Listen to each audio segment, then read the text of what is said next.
The very moment Caitlin Clark signed that short-term contract, bold, deliberate, and unapologetically hers, the silent message shook louder than any press release. It screamed, "I don't need your system, your rules, or your stamp of approval. I am the system now." Let's rewind this whole storm. Not long ago, women's college basketball had a single golden gatekeeper. One name, Geno Auriemma. If you dreamed of greatness, you passed through Geno. If you wanted an eternal legacy, you suited up in Yukon blue. His name was practically interchangeable with dominance in women's hoops. For decades, his reign was marked by championships, All-Americans, Olympic ties, and a dynasty built on charisma, control, and sheer power. Then Caitlin appeared. If you're here for the unfiltered version of this story, hit that subscribe button. And if you're sticking around for the next eruption, you'll definitely want to subscribe. Caitlin Clark's decision to reject Geno Auriemma's league wasn't just a career choice, it was a cultural earthquake. For decades, Geno wasn't just a coach, he was the gatekeeper of women's basketball. His Yukon program was the golden ticket. If you wanted glory, if you wanted to be remembered, you went through him. Championships, All-Americans, Olympic ties, he had it all. His empire was built on power, control, and charisma. But then came Caitlin, a phenom who refused to play by the script. She didn't chase the right program. She didn't bend to tradition. She chose Iowa, a school that wasn't the obvious path to dominance. And she turned it into the epicenter of a revolution. Her buckets, her confidence, her refusal to conform, it all said the same thing. I don't need your system. I am the system. That's why her no to Geno hit harder than any press conference jab. It wasn't just personal, it was historical. For decades, players had been told greatness required certain stamps of approval. A championship at Yukon. A nod from a legendary coach. A blueprint written by others. Caitlin shredded that blueprint. Let's not forget, Geno once overlooked her. As a high school star, she wasn't considered Yukon material. He passed. Fast forward, and the same girl he brushed aside was breaking records, selling out arenas, and rewriting the narrative of women's sports from Iowa of all places. Meanwhile, Yukon, once the automatic destination, was struggling with injuries, burnout, and an aura that no longer felt invincible. So when Geno backed a new women's league and rumors swirled that he wanted Caitlin as the crown jewel, the tension was thick. Imagine the storyline, the one that got away finally stepping into his league, under his banner. For Geno, it could have been redemption, the perfect full-circle moment. For Caitlin, it would have been a chance to align with a dynasty and silence critics who still doubted her. But that's not who she is. She didn't want redemption. She didn't want approval. And she certainly didn't want to join a league fronted by the same man who once minimized her. Instead, she walked away and signed an 8-week deal elsewhere, on her terms, with her timing and her leverage. It wasn't just a contract. It was a statement. Caitlin Clark wasn't simply saying no to Geno. She was saying no to the entire structure that believed players needed gatekeepers to validate them. She was rejecting the myth that greatness only counts if it passes through certain institutions. She was showing that players could define themselves and redefine the entire game. The symbolism was massive. Geno, the coach who defined ceilings, was now watching as Caitlin shattered them without looking his way. The man who once set the rules now found himself sidelined while Caitlin played by rules of her own making. That wasn't just a role reversal. It was the collapse of a regime. And Geno felt it. Over the last year, he'd been unable to resist making comments about Caitlin's rise. Suggesting she was more hype than substance. Hinting that fans didn't really understand real basketball. Even jabbing at her supporters, calling them casuals. But those words revealed the truth. He was rattled. Because Caitlin wasn't just good at the game. She was changing the game, and she wasn't asking for permission. There's something almost poetic about that. The coach who defined an era of dominance now forced to watch a new era unfold without him. Caitlin didn't scream. She didn't boast. She didn't go on a press tour to slam him. She just played, and in doing so, made his system feel outdated.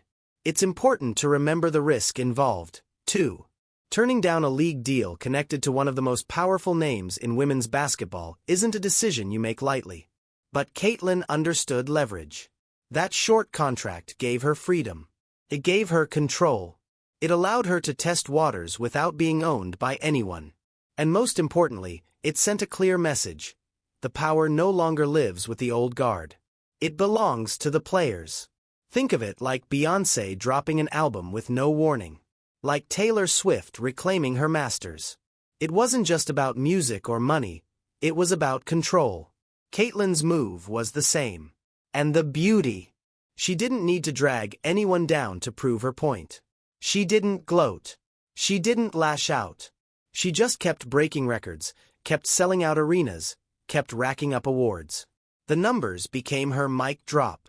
When you're producing Rookie of the Year stats and drawing NBA-level ratings, you don't need clapbacks. The scoreboard is the clapback. For fans, the shift was immediate and undeniable.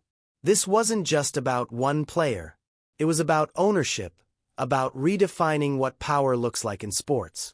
Young girls, especially, were watching closely. They saw someone who didn't beg for a seat at the table. She built her own table. And the world showed up to sit with her. The irony in all of this? Geno's league probably needed Caitlin more than Caitlin needed the league.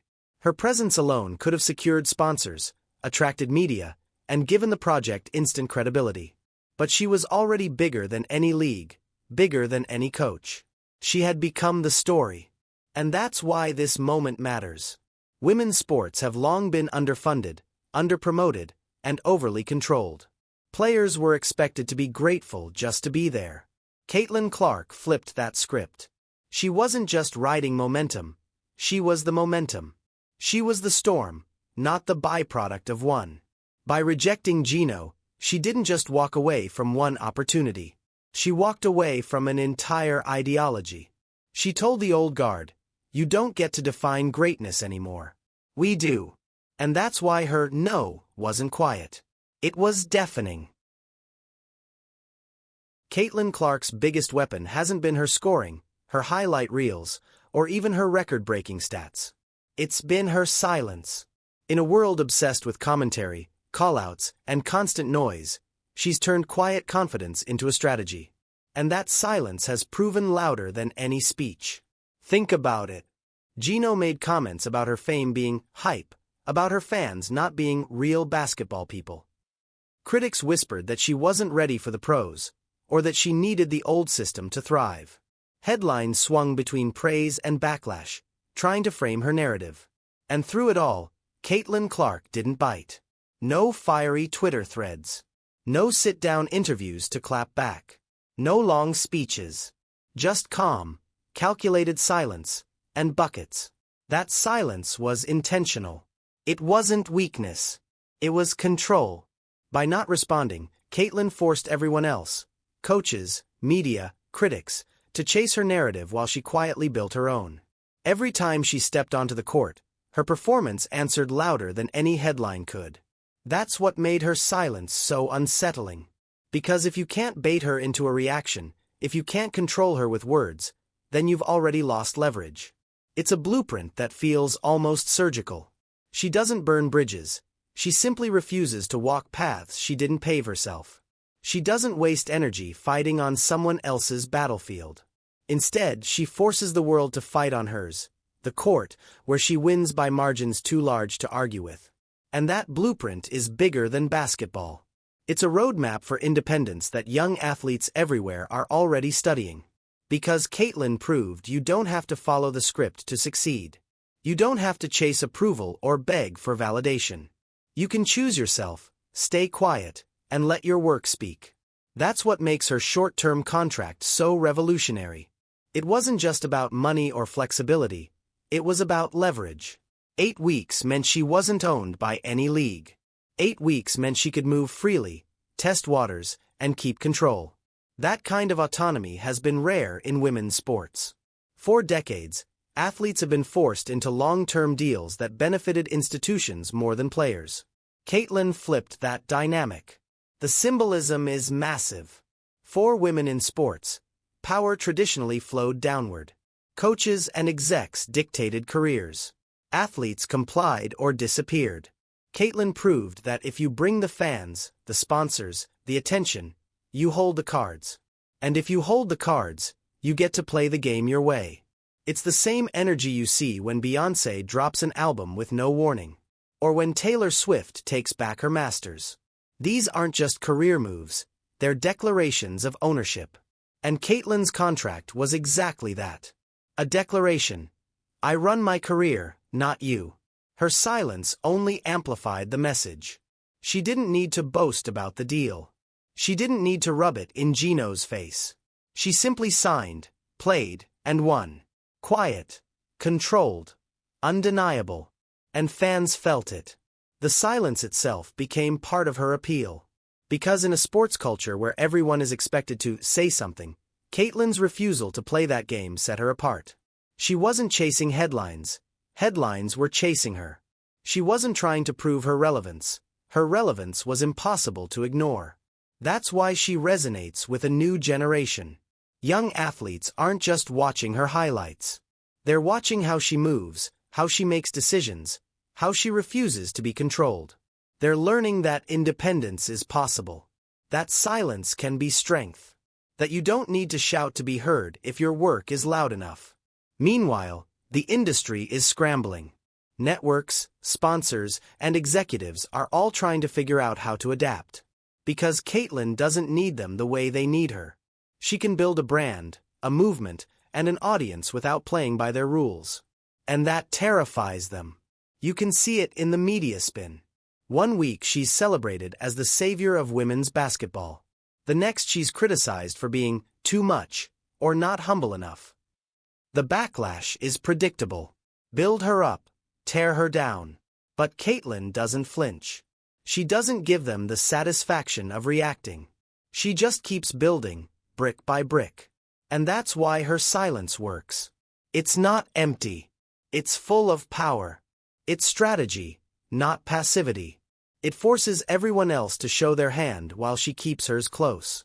It lets her control the narrative without ever needing to say a word. There's also something deeply symbolic in that silence. Women in sports have long been told to be grateful, to thank everyone, to stay humble. Caitlyn's quiet defiance rejects that. She doesn't need to constantly express gratitude to justify her place. She doesn't need to apologize for being dominant. She simply exists in her greatness, and that in itself is revolutionary. Inside locker rooms, the tension is real. Teammates and opponents alike whisper, side-eye, and wonder how one player could command so much attention so fast. Some don't like it. Some resent it. Caitlyn knows this. But she doesn't play for their approval. She plays for wins. She plays to elevate the sport so that the next generation doesn't have to fight as hard for visibility. That's uncomfortable for a lot of people. Because it forces them to confront realities they've avoided. It forces them to realize the sport is changing, with or without them. Caitlyn's presence alone creates that confrontation. And that's why her silence is so potent. It's not just about ignoring critics. It's about forcing the world to adjust to her terms. In the end, Caitlyn Clark's silence is the loudest voice in the room. It's the voice that says, I don't need your approval. I don't need to play your game. I'm already winning on my own. And that voice, silent but deafening, is the blueprint that's reshaping not just basketball, but the future of women's sports. If Caitlyn Clark is the engine of this new era, then the fans are the fuel keeping it running at full speed. Geno underestimated them, dismissing her supporters as casuals, bandwagoners, people who didn't really love basketball. But that was his biggest mistake. Because those same fans are the ones transforming women's basketball into a spectacle it's never been before. They're the ones filling arenas, streaming games in record numbers, buying jerseys faster than manufacturers can produce them. They're the reason the entire ecosystem of women's sports is thriving in ways executives once claimed were impossible. And here's the thing, they're not going anywhere. In fact, they're multiplying. Caitlyn didn't just play for the traditional women's basketball audience. She brought in a whole new wave. She pulled in casual sports fans, NBA fans, even people who'd never watched a women's game in their lives. Suddenly, WNBA games were being debated in bars, on Twitter threads, in fantasy sports circles. Suddenly, women's basketball wasn't niche, it was mainstream. That's the Caitlyn effect. She didn't just grow the audience. She expanded the conversation. She made people care who had never cared before. And once they were in, they stayed, discovering other players, other teams, and realizing the depth of talent the women's game has to offer. But with that expansion came backlash. It always does. The media loves a rise and fall story. One week Caitlyn is celebrated as the savior of the sport, the face of the future. The next week she's criticized for being too cocky, not humble enough, or not doing enough for the league. The narrative swings wildly, not because of her actions, but because the establishment doesn't know how to handle a woman athlete wielding this kind of power. It's a pattern as old as sports media itself. Build them up, tear them down. But Caitlyn doesn't flinch. And that's what unsettles everyone. We've been conditioned to see women athletes express gratitude constantly, to play small, to soften their edges for palatability. Caitlyn doesn't do that. She plays with clarity. She knows exactly who she is and what she's building. And that clarity frustrates her critics because it leaves no room to control the narrative. She doesn't apologize for her shine. She doesn't dilute her success to make others comfortable. She doesn't bend to fit the mold. She just keeps winning. It's not arrogance, it's certainty. She knows her worth. And she knows her presence on the court is doing more for women's sports than any press conference ever could. Of course, that certainty creates tension, even inside locker rooms. Anytime someone ascends this fast and this high, there will be whispers. Teammates wondering, why her? Why so much attention? Opponents side-eyeing, waiting for her to stumble. It's human nature. But Caitlyn doesn't play for applause. She doesn't need validation from peers. She plays for wins, for fans, for the future. That's what makes her different. She's not chasing acceptance. She's chasing change. And fans feel that difference. They rally around her not just because of her game, but because of what she represents. Autonomy, swagger, ownership.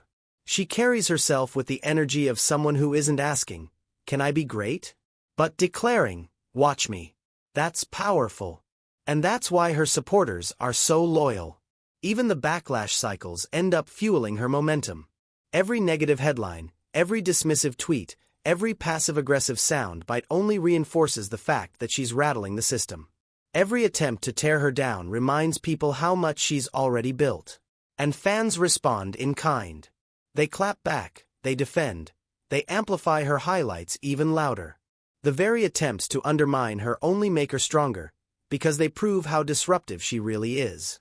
The media doesn't quite know how to handle this dynamic. For so long, women's sports were treated as a side story. Athletes were expected to stay grateful for whatever coverage they got. But Caitlyn flipped the script. She made herself the main story, and she did it without begging, without pandering, without conforming. That's why the backlash feels so sharp. Because it's not just about her. It's about a system struggling to adjust to a new reality. A reality where fans, not gatekeepers, decide who matters. And the fans have spoken. They don't care about legacy in the old sense. They don't care which school you played for or which coach approved of you. They care about authenticity. They care about players who stand for something real. And Caitlyn Clark stands for independence. She stands for control of her own career. She stands for a new model where players don't have to be molded, they can define themselves. That's why she's more than a star. She's a gateway. The fans who came for Caitlyn stay for the rest of women's basketball. She's expanding the audience, broadening the spotlight, and creating opportunities for everyone around her. The critics who sneered at hype missed the point. Hype doesn't fade when it's backed by performance. Hype becomes history. And Caitlyn Clark is already etching her name into it. So yes, the media will continue its cycle of praise and criticism. Yes, there will be whispers in locker rooms. Yes, the old guard will keep trying to minimize her impact. But none of it changes the fact that the fans have chosen her. And once the fans choose, the system can't undo it. Because here's the truth. The fans don't belong to the gatekeepers anymore. They belong to Caitlin Clark. And that, more than any headline, more than any stat, more than any clapback, is what guarantees her revolution will last. Caitlin Clark didn't wait for the future of women's basketball to arrive. She walked straight in, pulled up a chair, and rewrote the playbook. Coaches, execs, and institutions can keep talking about building the future, but the truth is undeniable. The future is already here, and it wears number 22. Her decision to say no to Geno Auriemma's league wasn't just a business move, it was a cultural reset. For decades, women in sports were told to be grateful, to wait their turn, to accept crumbs while others feasted. Caitlin flipped that script. She proved that athletes don't need to beg for approval, that they don't have to fit into narrow molds, that they don't need permission to be great. She showed that players are the system now. The impact of her choices extends far beyond the hardwood. Every sold-out arena, every spike in TV ratings, every viral highlight is more than entertainment. It's proof of concept. Proof that women's sports can command global attention. Proof that fans care about authenticity over tradition. Proof that one player's independence can inspire an entire generation. Young athletes are watching closely. They see that greatness isn't something you wait to be handed. It's something you seize. They see that rejection isn't the end. It can be the beginning of something even bigger. They see that silence, clarity, and authenticity can be more powerful than speeches or spin. For them, Caitlin Clark isn't just a star. She's a blueprint. Meanwhile, the old guard is left grappling with a new reality. Geno's empire, once the automatic pathway to greatness, has been reduced to a backdrop. Networks that ignored women's sports now rush to cover her. Sponsors that undervalued women athletes now trip over themselves to sign her. They've been exposed. The gatekeeper model no longer works. Because if Caitlin Clark can build her empire without them, then who really holds the power? The answer is obvious. The players. And once that power shifts, it doesn't go back. The most powerful part of Caitlin's legacy isn't her scoring records or her Rookie of the Year honors. It's the precedent she set. She showed that athletes can choose short-term deals to maintain flexibility. She showed that silence can be strategy. She showed that fans, not gatekeepers, decide who matters. And in doing so, she didn't just carve her own lane. She paved the road for every player who comes after her. The revolution isn't on the horizon. It's not waiting for approval. It's already happening. Every time Caitlin Clark steps on the floor, every time a fan fills a seat because of her, every time a sponsor signs a deal on her terms, the old system crumbles a little more. She didn't torch the playbook. She rewrote it. And she did it without screaming, without begging, without asking for permission. She did it by playing, by winning, by owning her story. Caitlin Clark didn't just change the game. She changed who gets to write it. So what's next for Caitlin Clark? The truth is, whatever she wants. That's the whole point. She's not bound by the rules of the past. She's free to build her empire however she chooses, and the world will watch, because the world has no choice. She's already shown that greatness isn't defined by legacy programs or gatekeepers. It's defined by authenticity, independence, and impact. Wherever she goes, whatever she does, she'll carry that truth with her, and others will follow. Because Caitlin Clark didn't just create a moment. She ignited a movement. This is bigger than basketball. It's about power. It's about ownership. It's about a new generation of athletes refusing to play by old rules. And it all started with a simple but seismic word. No. Caitlin Clark's no wasn't quiet. It was a revolution disguised as silence. It was independence written in bold. It was proof that the players now hold the pen. So when the history of women's sports is written, this chapter won't just be about buckets or records. It will be about the moment the game shifted forever. And Caitlin Clark will be at the center of it. If you've been following this journey, you already know, this isn't just about basketball. It's about watching power structures collapse in real time. It's about watching a young woman redefine what greatness looks like.